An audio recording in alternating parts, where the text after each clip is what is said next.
biharmasti.in।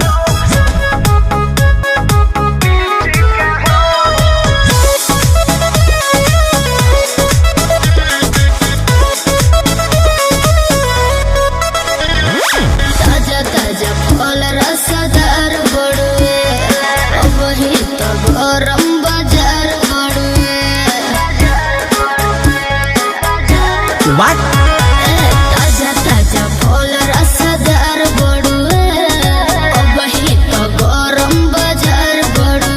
चलो ठेला पाया के लाले हम बीछी के हो, चलो ठेला पाया के लाले हम बीछी के हो।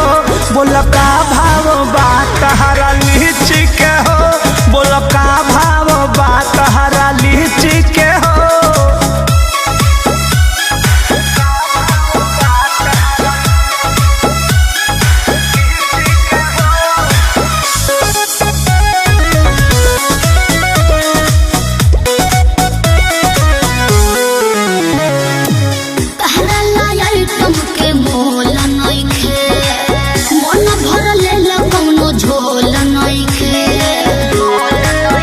अरे अच्छा तो तोहर का प्राइज बा?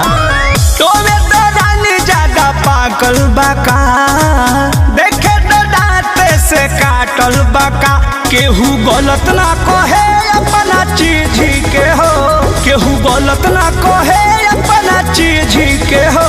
बोलो का भाव बात हरा लीची के हो, बोलो का भाव बात हरा लीची के हो।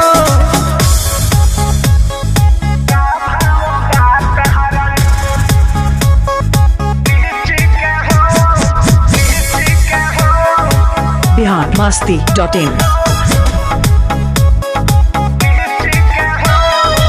Music by Arya Sharma।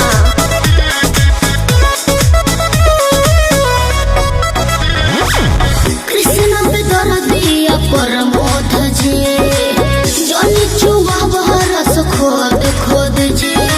Hello, आपको घाटा नहीं होगा, एको पाई ना तोहरा घाटा होई। छोड़ दे मखा के जदी खाटा होई। हाथ भीतरी ले जालू काहे खींची के हो, हाथ भीतरी ले जालू काहे खींची के हो। बोलो का भाव बात हरा लीची के हो, बोलो का भाव बात हरा लीची के हो। दे दीजिए नहीं तो सर जाएगा। biharmasti.in।